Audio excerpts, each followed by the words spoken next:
প্রিয় দেশবাসী, বিভাগীয় শহরগুলিতে বিশেষ করে রাজধানী ঢাকায় যানজট অত্যন্ত নিয়ন্ত্রণহীন। হাটে মাঠে ঘাটে, অফিস আদালতে জনগণের ভোগান্তির শেষ নেই।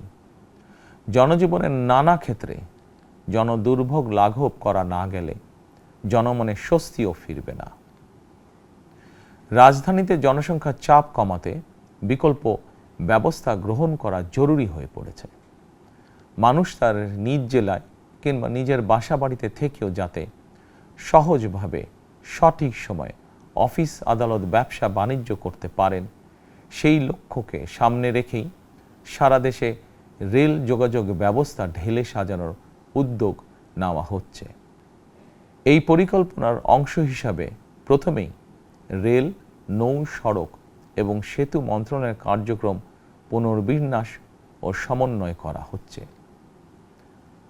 আমরা মনে করি সারা দেশে রেল যোগাযোগ ব্যবস্থার সহজ, সুলভ এবং নিরাপদ করা গেলে একদিকে যেমন জনগণের শহর কেন্দ্রিক বা নগর কেন্দ্রিক নির্ভরতা কমবে, অপরদিকে পরিবেশেরও উন্নতি হবে।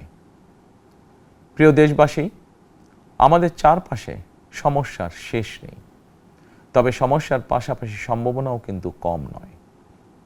আমাদের বৃহৎ জনগোষ্ঠীকে যদি আমরা দক্ষ জনশক্তিতে রূপান্তরিত করতে পারি, তাহলে এই জনসংখ্যাই হবে আমাদের জনসম্পদ।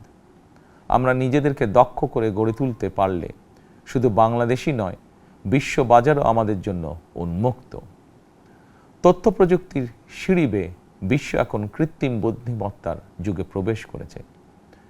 প্রযুক্তির এই প্রতিযোগিতামূলক বিশ্বে সম্মান এবং স্বচ্ছতার সঙ্গে টিকে থাকতে হলে আমাদেরকে কোনো না কোনো একটি বিষয় বা কাজে পারদর্শী হতে হবে। দেশের কোটি কোটি শিক্ষার্থী এবং তরুণ যুবশক্তির উদ্দেশ্যে বলতে চাই, মেধায়, জ্ঞানে, বিজ্ঞানে নিজেদেরকে যোগ্য করে গড়ে তোলার জন্য যত রকমের সহযোগিতা দেওয়া যায় সব রকমের সহযোগিতা দিতে বর্তমান সরকার প্রস্তুত। প্রিয় দেশবাসী, দীর্ঘ 18 বছর পর দেশে ফিরে গত বছর 25শে ডিসেম্বর আমি বলেছিলাম দেশ এবং জনগণের জন্য আই হ্যাভ এ প্ল্যান। 12ই ফেব্রুয়ারি জাতীয় নির্বাচনের আগে দেশের বিভিন্ন স্থানে ঘুরে আমার প্ল্যান পরিকল্পনার অনেক কিছু আমি আপনাদের সামনে তুলে ধরেছিলাম। আপনারা স্বাধীনতার ঘোষকের প্রতিষ্ঠিত দল বিএনপিকে ভোট দিয়ে রাষ্ট্র পরিচালনার দায়িত্ব দিয়েছেন। সকল পরিকল্পনা বাস্তবায়নের সুযোগ দিয়েছেন। এখন এই সুযোগকে কাজে লাগিয়ে সকল অঙ্গীকার পূরণ করার দায়িত্ব বিএনপি সরকারের। আমরা আমাদের পরিকল্পনা এবং প্রতিশ্রুতি বাস্তবায়নের কাজ শুরু করে দিয়েছি ইনশাআল্লাহ। অঙ্গীকার পূরণের এই যাত্রাপথে আমরা ভবিষ্যতের দিনগুলোতেও আপনাদের অব্যাহত সমর্থন প্রত্যাশা করি। প্রিয় দেশবাসী, সরকার প্রধান হিসাবে আমি দেশবাসীর উদ্দেশ্যে একটি বিষয়ে প্রতি দৃষ্টি আকর্ষণ করে বলতে চাই।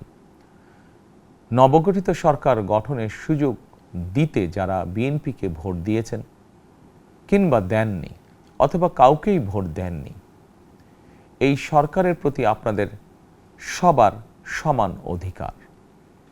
বিএনপি সরকার বিশ্বাস করে দল, মত, ধর্ম, দর্শন যার যার, রাষ্ট্র সবার।